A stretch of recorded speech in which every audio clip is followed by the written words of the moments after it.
BBC Sounds. Music, radio, podcasts. Boys, we're back stronger with another pod, but before we get stuck in, I want to warn everyone. Oh, hello. Hello, what's going on here? Well, you may hear some naughty words, so if they're not your thing, go and listen to like Desert Island Discs or something. Was that it? Desert Island what? Discs. I'm sure you said oh. Back stronger. What the hell was that? Oh, God, it's like bargain hunt. Has Wayne Rooney got big shins? But I genuinely have had a problem with Alsatians ever since. What is Carl? I've always wondered that. Oh my God, I can't believe it. When you say dirty undies everywhere, Banging music. some kind of sex burglar. It was so loud. I've enjoyed that one massively. That's about it. Welcome back to That Peter Crouch podcast with me, Peter Crouch. Tom Fordyce and Chris Stark are both with me here. Right, lads? This room we're in, Chris, it's a bit weird. It feels like the sort of room where people might hold a seance.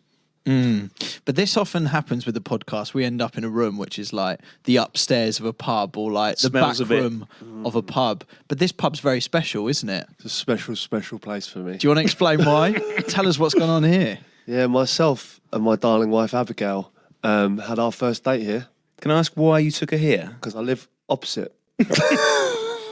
Probably not the best move, but... You've played a blinder with this. You've got Abby Clancy to this pub, and that sets a certain level, doesn't it, of expectation? A baseline level. You've done very well, my friend. Thanks, mate. Yeah, we've upgraded now to 3 stars. Were you wearing your free pants? No, I put on my own pants for that. Did you? Yes. I mean, you made a big effort then. And you put your own pants on. I like the idea that for your first date with Abby Clancy, you've gone to the kit man. You know what to do. And he's there. Open Don't the worry, special Crouchy, drawer. son, I've got you. He's there ironing the pants, ready to go. Leave the squad number off these ones. I got to say this, ever since the Champions League episode, this pants chat has got some serious heat, hasn't it? Blown people's minds. Yeah, I think it hijacked the Champions League, really. But rightly so. I mean, I've still got supplementary questions, Chris. I don't know about you. Oh, God. Does the kit man, does he just buy a vast range of pants? Well, no, I think there'll be an official pants supplier. Okay, but he has to have, in his kit room, he has to have on a peg somewhere, like everything from like, I don't know, waist 28 inches all the way up to like 38. No, I think it's just large men's. There's not really much fluctuation. But he would then wash the pants. So basically the same pair of pants could be worn by 8 or 9 different players. Yeah. Yeah, see that? Yeah, that does concern me. Yeah, I haven't really thought about that too much. But the reason squad numbers got introduced, I think, was so you know they're your own pants. I think, yeah. Would you rather wear the pants of Jack Butland or Ryan Shawcross? Oh, that's a toughie. I'm going to go with Butland. Why? I thought it would be Butland. I just think he's fresher, cleaner. He does smell nice. Spurs, would you rather wear the pants of Ledley King or Rafael van der Vaart?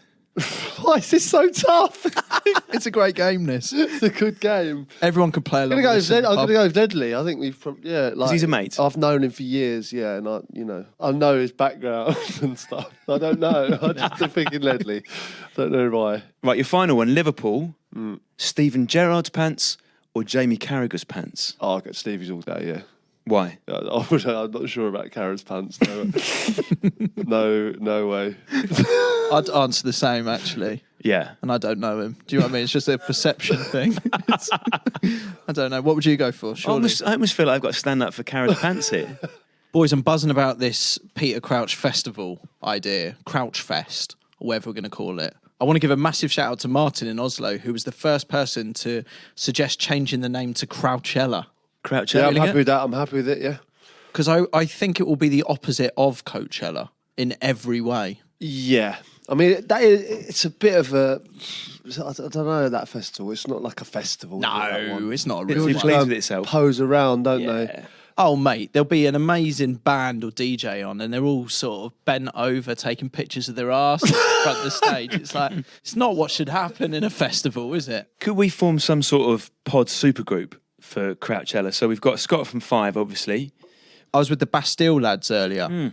They love the podcast. One half of Royal Blood. Yes, Ben from Royal Blood, he loves the podcast. Another drummer. Nate from Jamiroquai has been in contact. He'd like to get involved. The lads from You Me at 6. I mean, this is coming together. They're all confirmed, are they? Right, we've had a message here from Josh. Josh says, my mum was getting her nails done sat next to Abby Clancy. Oh, really?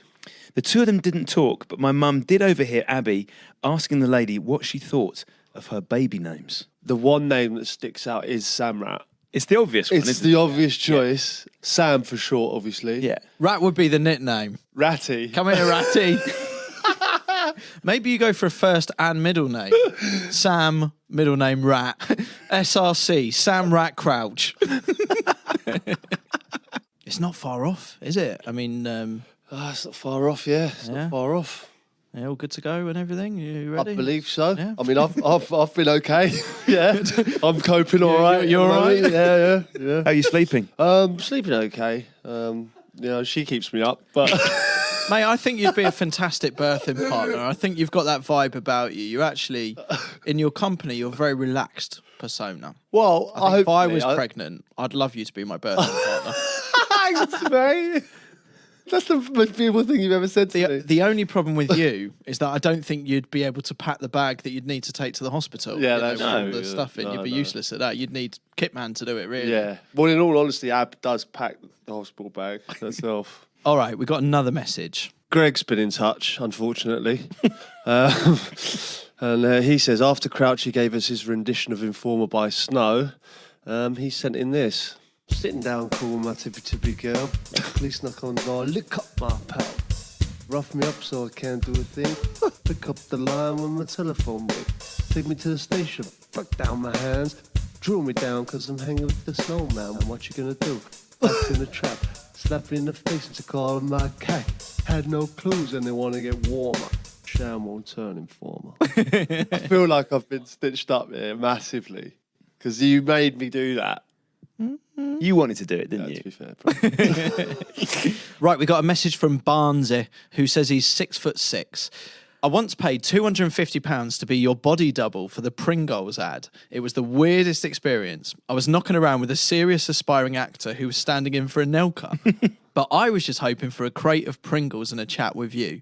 Anyway, the director had me doing keepy uppies with a Pringles can and give me a hard time when I couldn't do more than two and volley it into the bin. What? Is it that hard? Well, I'll be honest, the Pringles can, if you've ever kept up a Pringles can with your feet, it is a difficult skill. I found it tough as well, to be honest. But that was the advert. It was quite a high-budget advert, to be honest. It was myself and Nicholas Anelka. He sort of like kept it up, flicked it to me. I had to keep it up a bit longer and then volley it into a bin.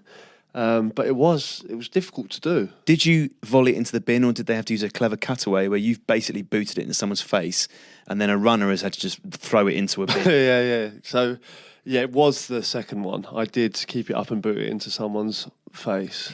And then the editing skills were fantastic. I mean, the finished product looked very good. So what about our lad here who's your stunt double? He got 250 quid for that. Similar fee for you? Yeah. It's along those lines. Yeah. Here's a message from Levi.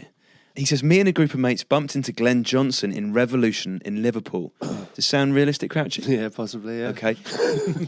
We knew Glenn was leaving for a new club in the summer and we could see he'd gone big on the Sambucas. After the obligatory photos, we got on to who Glenn would be playing for next season. We got his odds up on a sporting app and amazingly, Glenn told us that he was in fact returning to West Ham. Before you knew it, the group of us had spent a combined £1,000 on the 20-1 West Ham shot.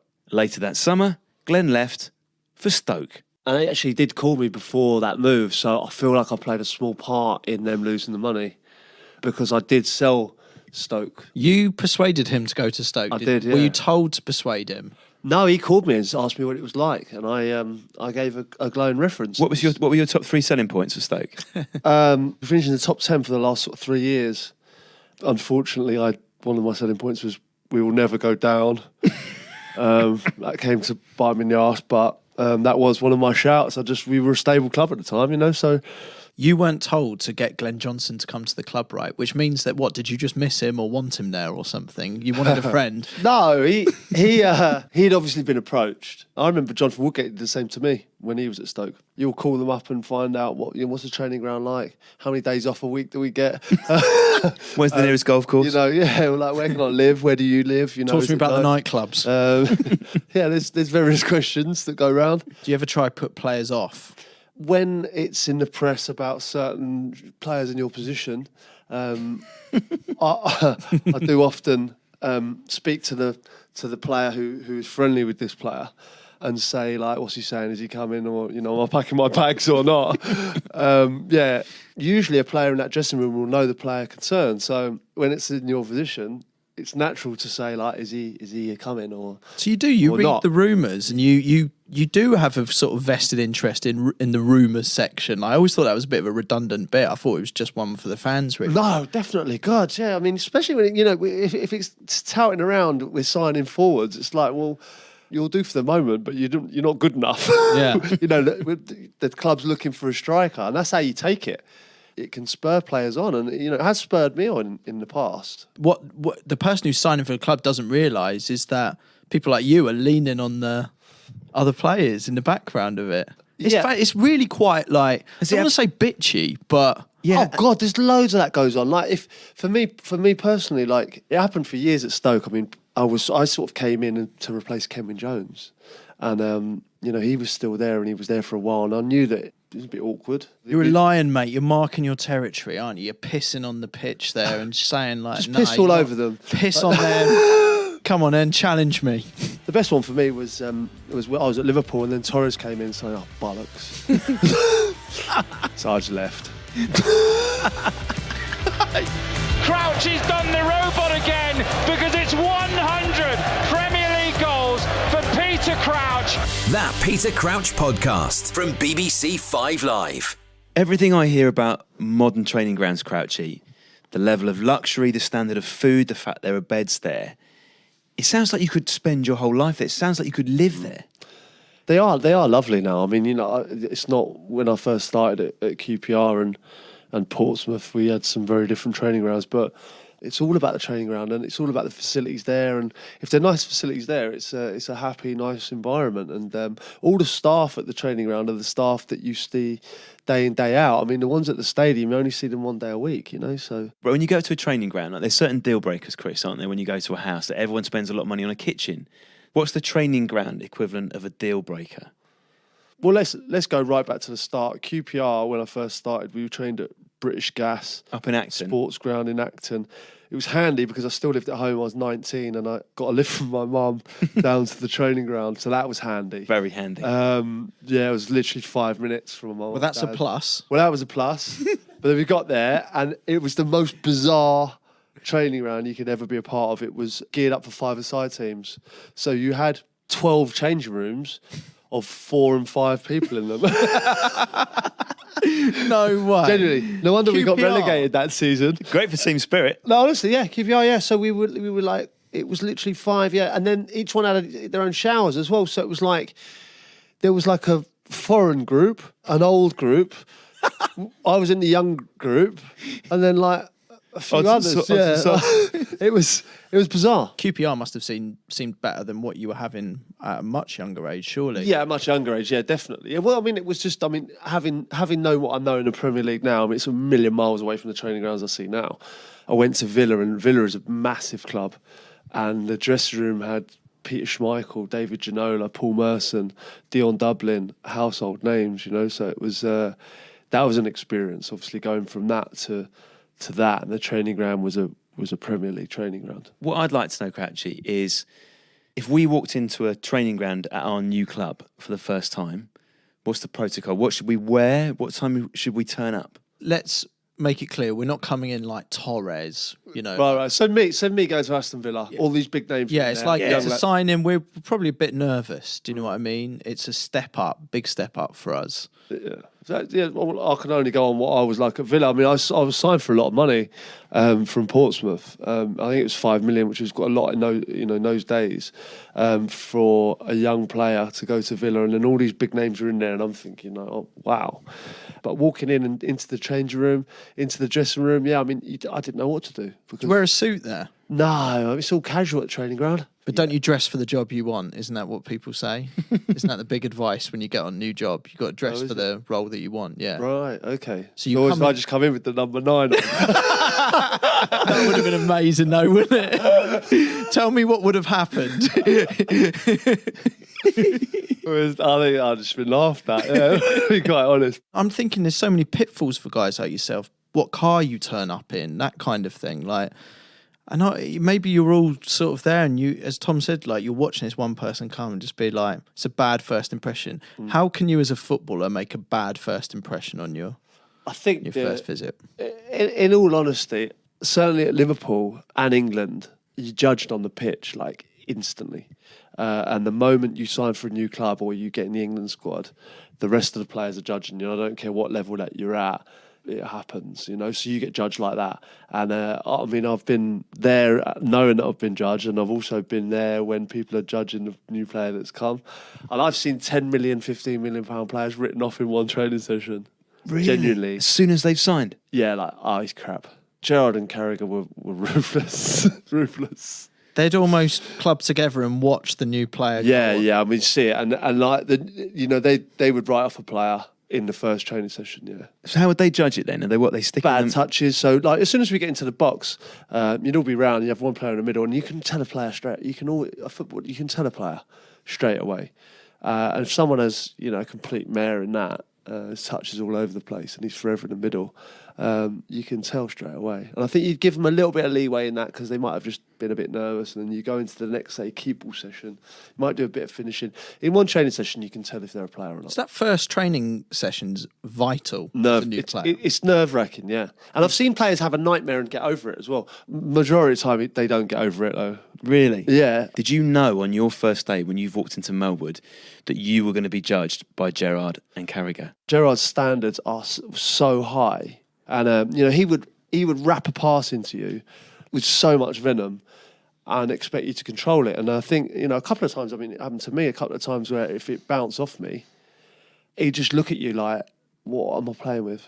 Get hold of it!" Like he's going to wrap a ball into you at 100 miles an hour, and you're expected to deal with it. And that's you're at Liverpool now. So what was the first thing when you did that first Liverpool training session? Do you remember it? What Gerrard expected of me was something that actually worked out very well in my career at Liverpool in games and stuff. And I don't know, it's a bizarre thing to say that he sort of coached me into it, but in a weird way he did, because on my first day in training, I knew what was expected of me. He was going to wrap balls into me from everywhere, expect me to kill it dead and lay it back off for him. And certainly on the first day, or first sort of week, if I miscontrol one, you get the evils and you go, right, I'm not doing that, that's not happening again. And I'd end up working on it and making sure that I was right. So every single touch and every detail was spot on. It became second nature. It would wrap into me, I'd control it, lay it off. And there was quite a few times, I think, if we go back over the goals that Stevie scored or, we scored, there were quite a few things where we linked up and that happened, So, yeah, every day in training is a time to learn. I've never heard about this intensity in training. I've never heard about the way you can be judged, the pressure. I've never heard of pressure in training. Oh, loads of it. And also, the games are so competitive. Like, there's times where you'll play a five-a-side match and there'll be little forfeit for the loser.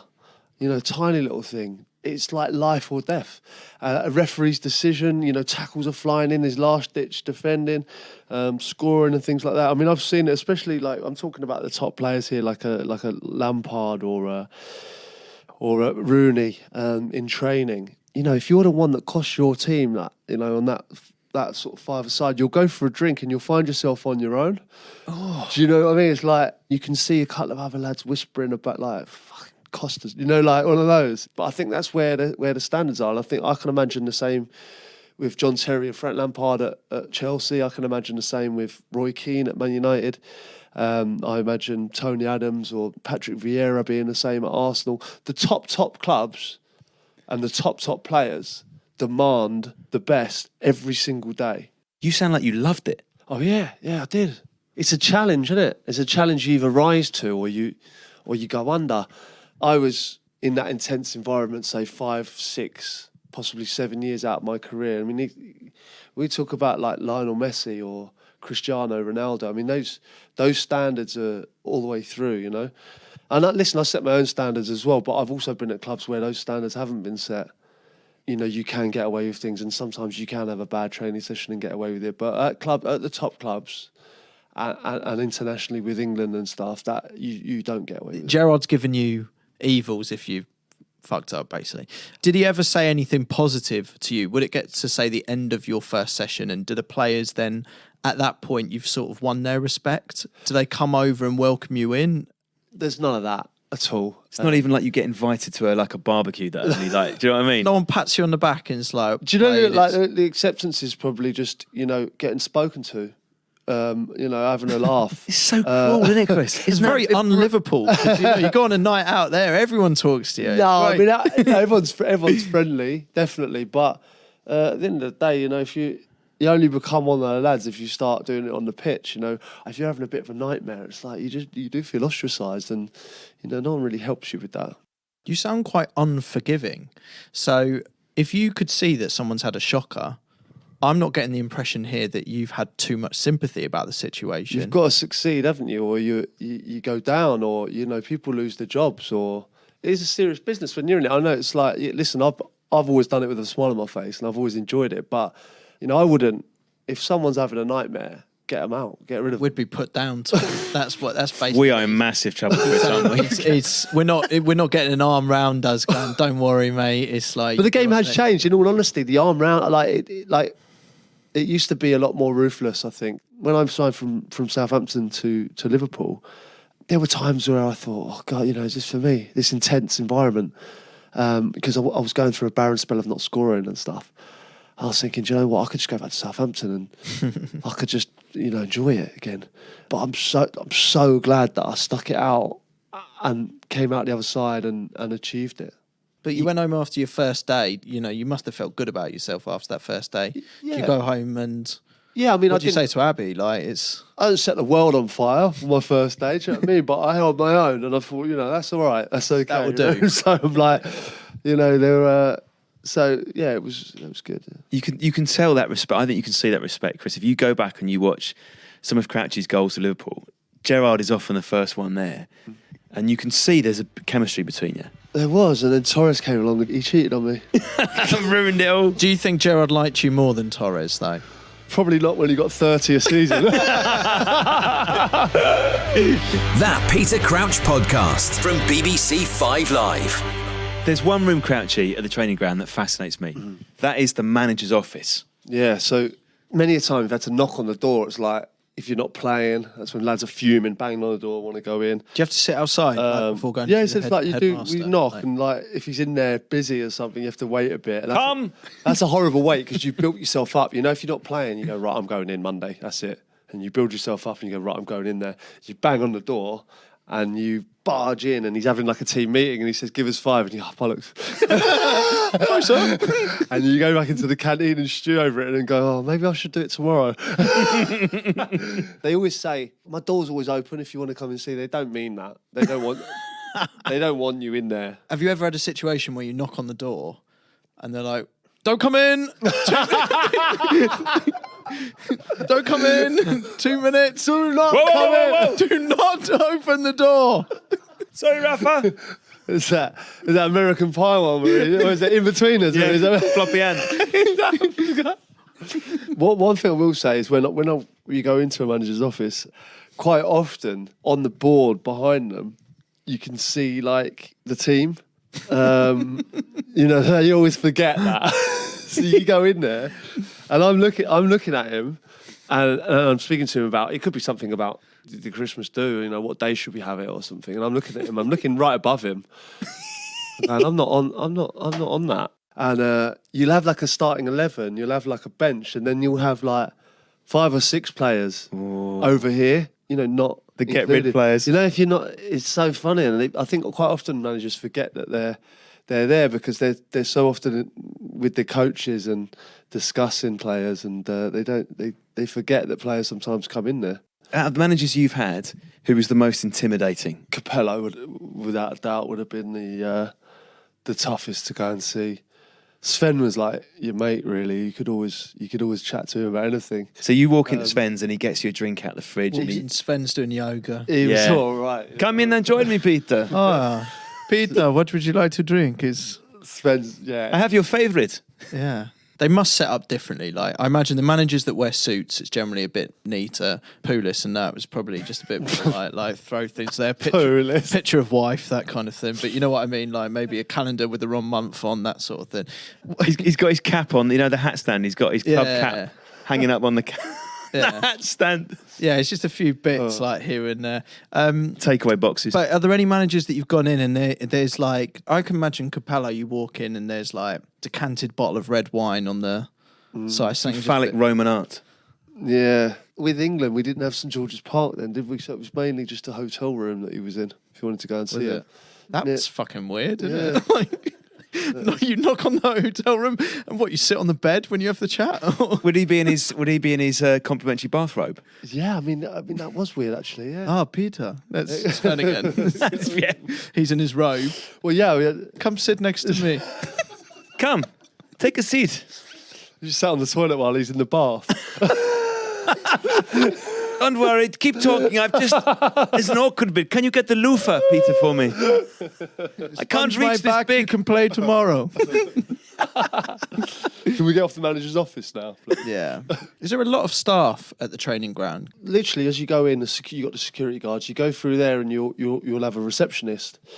You'll get your kit off the kit man. You'll have men or women in the who wash all the kit. And then you'll go into like physios, and you'll go upstairs, and there'll be the administration team. So you'll have club secretary. There's a big team that goes around at the training. What about ground. chef at the training Chef, ground? another What's important one. the crack They're there? usually mental. Why? Mental. I don't know why. They usually are. Is the chef quite present? Yeah, he's present. Yeah, I mean, you think you go in there and you ask the chef, and you always have a bit of banter with the chef. It's always good. Yeah, because they're always usually quite funny. And you say, this is atrocious. Like, Of course you do, because you're a footballer. Awful. Slag him off. Like, yeah, I mean, one of the running joke was the broccoli was like rock hard every day. Even if it was... We'd like lob it at each other. I don't mind al dente, Bernard, but this is ridiculous. Yeah, basically, yeah. So where was that? We told him Where was the broccoli? That was at Stoke, the broccoli. It was rock hard. It is rock hard. I think it still is rock hard. I love him, but... You can't do broccoli, Can't mate. do it. I think honestly, like... They keep it quite hard because it keeps more of the nutrients in it. You know, if you cook it to Yeah, you don't death, want to blitz it. if you blitz it to death, You know a floppy broccoli. you lose all the Do you like a goodness. floppy florette? I like a steamed broccoli, yeah, I do. If Chris and I were eating in a footballer's restaurant, what is the best meal we could expect to eat? Well, you would honestly, the standard food has really, really gone up in the past sort of few years. Really gone up. Like, it's actually nice now. The soups are fantastic. I'm a bit of a soup connoisseur. The Stoke soups were top drawer, to be honest. Stoke soups are amazing. Very good. Burnley's might What? just top it. Why so good? I don't know. I mean, they're properly made, proper ingredients, and very, very nice. Are they surprising it? Because there's the classic soups, aren't they? Leek and potato, mushroom, cream of tomato. Are we we're talking several notches beyond that, are we? Yeah, a bit. And there's quite a bit of, if it's a chicken soup, there's quite a bit of little chicken in it. and stuff. Oh, you got real chicken in it? Yeah, I mean, it's Like the proper, stringy you know bits. what I mean, yeah. And you go vegetables, you've got, a nice bit of veg in there as well. Like, He loves proper, it. Yeah. Top 3 soups? Oof. I like a chicken soup, a vegetable soup, and a leek and potato. I think they're my top 3. So the chef is a very important role. Almost as important as well. I've got to give Ange a mention out because Ange was a big part of my time at Stoke. So she was the club secretary? Yeah, I used her as a personal PA. So I have to thank her for that because it wasn't her job at all. But I used to get emails sent to her that she would print off, and I would sign them, and she would send them off for me. On quite a regular basis. Would she pay utility bills for you? She's been known to, yeah. Is she the kind of person that would accept Amazon deliveries for you? Is that the Yeah. kind of thing? Yeah, we're talking she was a huge help for me. Massive help. Did she ever choose a present for Abby? Yeah. Yeah, she's sent flowers to Abby a couple of times. Oh my on goodness. a couple of occasions. Apology flowers. No, just like Valentine's or something like that. Would she remind you as you're On the day. No. I mean, like, she's just really organised, and we got on quite well. So I used to like going to see her.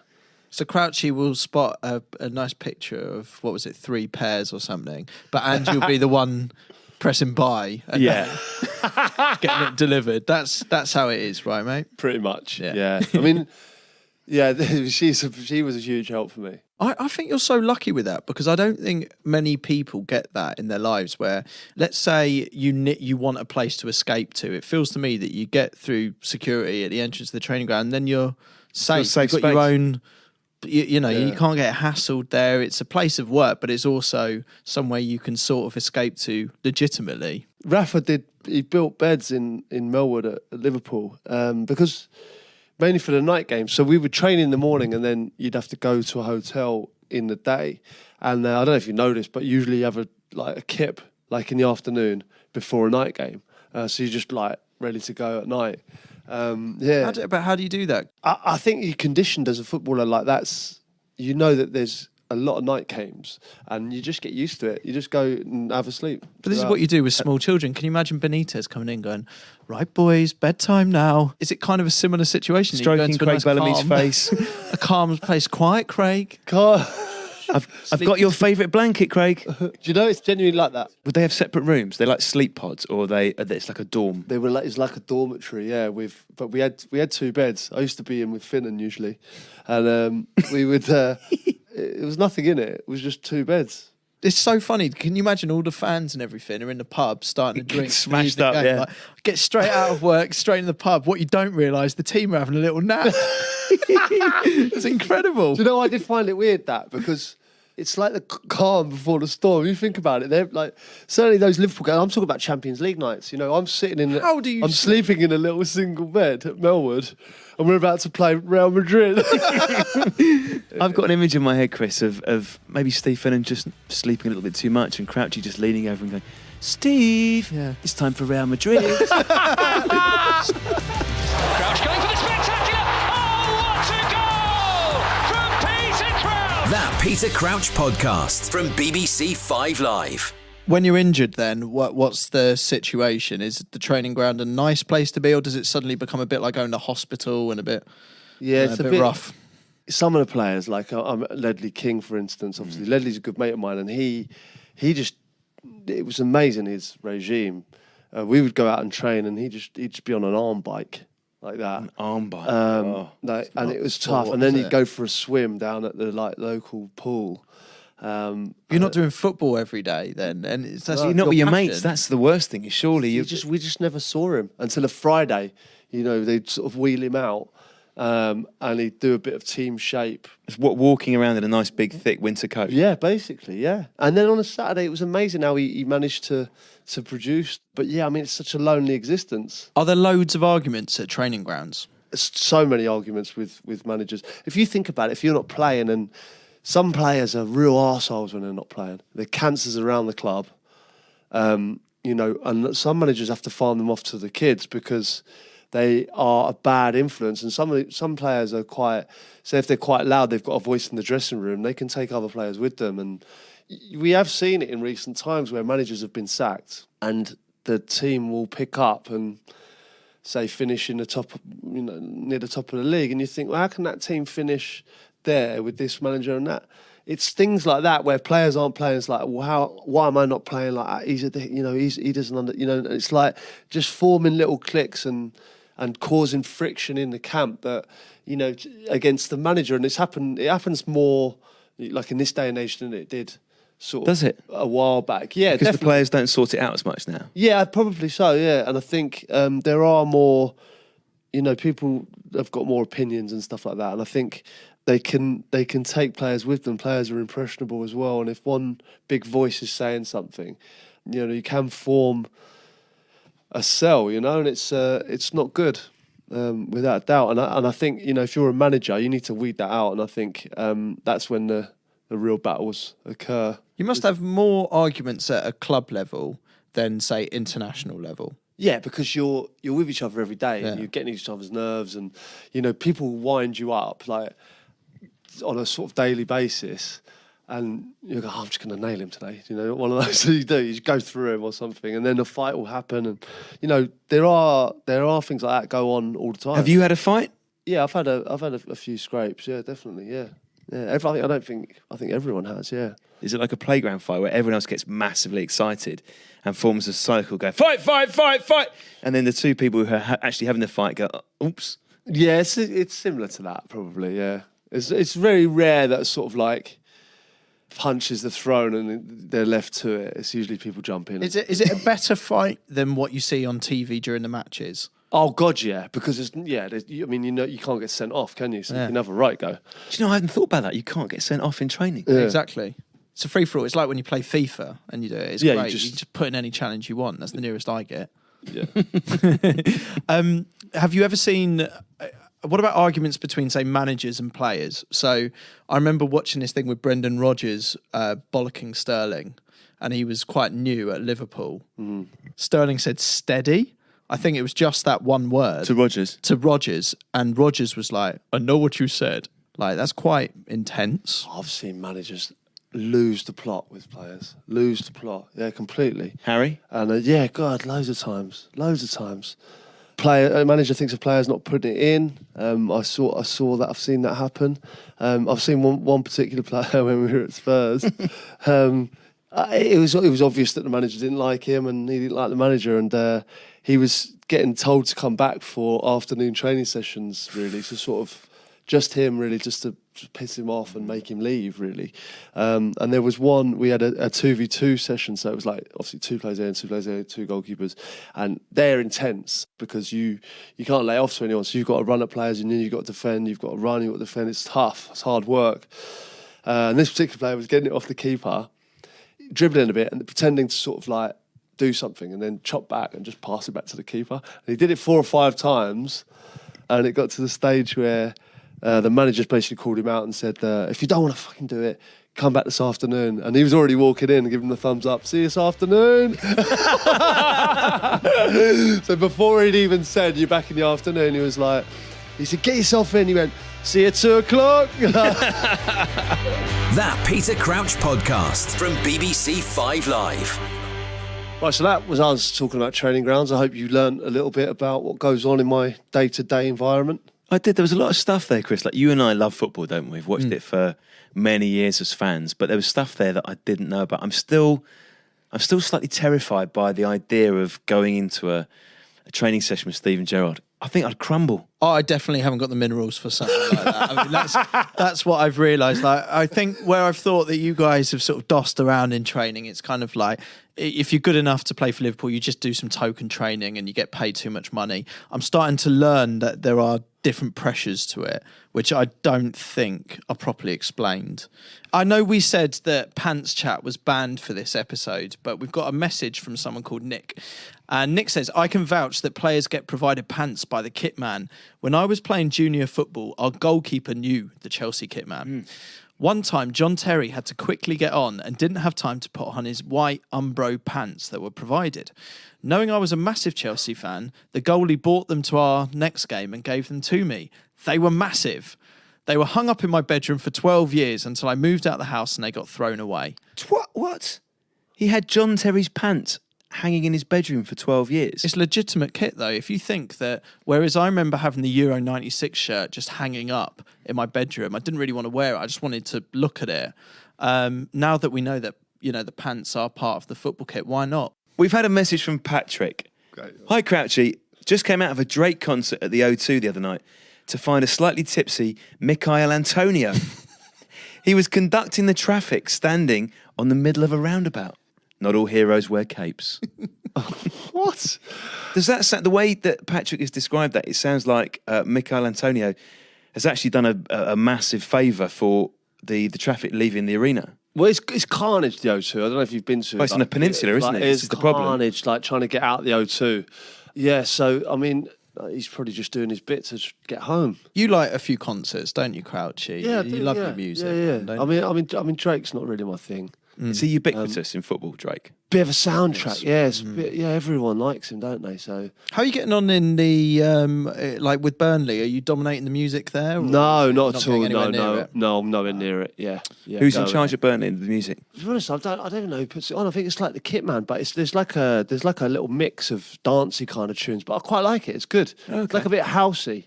Did you see that we had a tweet from Andy Curran? I would never have known of acid jazz's existence had it not been for Tom Fordyce on the Peter Crouch podcast. I just wanted to let you know that I hate it. I love that. If we do Crowdchella and we give you your own acid jazz stage, come on. Won't be many of you. Do you know what my dream is, Chris? Like for me, peak podcast would be Tony Britton arranging an acid jazz version of the Champions League anthem. I think if we can get him to get involved, I don't know about you, Peter. Like, I think we should get him doing the straight up Champs League anthem on a stage. Ideally, with you doing the champions, which is done very well. I think we should get a proper. I think we should go for like Catherine Jenkins or something like agree. that. You know, like, and just get her doing the Champions League anthem. So Catherine, over to you, George. No, Catherine Jenkins, please. No, but I'm going to say this because I think we've got you see, things like Glastonbury and those types of festivals, they spend a lot of time planning it. We've decided to... I mean, that is Glastonbury in a nutshell. We got a few weeks. So we haven't got long to find a place to book in acts, things like that. But I think we can all make a bit more of an effort. I've been getting messages from people who do food stalls and people who want to perform on Twitter and Instagram and stuff like that. I think what we need is, like, if you are listening to this and say you know Catherine Jenkins, can you give her a heads up?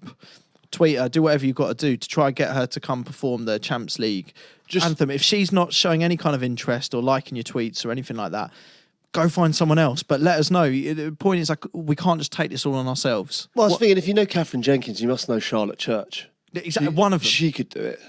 So if we can leave that to everyone listening right now, and we'll crack on with some of the other stuff. Have you seen that we've had an offer to brew a special beer for the festival, Chris? Someone called Mark has offered medical assistance should anyone get into difficulty. Chris has offered to lifeguard alongside Dream Team's Carl Fletcher. Oh, superb. Yeah, so people are Lifeguard. getting behind this. Here's an idea. Why don't we get a paddling pool and Carl Fletcher just there is like... Well, I could just imagine Dev in a hot tub or something. Yeah. You know what I mean? Like, well, Dev's a given. watching it all unfold. Dev will lap this up, won't he? This is right up Dev Street. The idea of a Crouch festival for Dev from Coronation Street. I'm telling you right now, You're all over it, mate. We're not worrying about that. we might know, who's the fella who's doing the medical assistance? we might make sure Mark's there as well by the hot tub. Who's in charge of water? I mean, I look at that Fire Festival documentary and now think that water should be slightly higher up the list. Good news, everyone. Another ref's been spotted out in public. Magic. We do like this. We do like it. All right, well, this one's from Jack. So John Moss has refed a few of Jack's uni games and also goes to the same Pure Gym as him.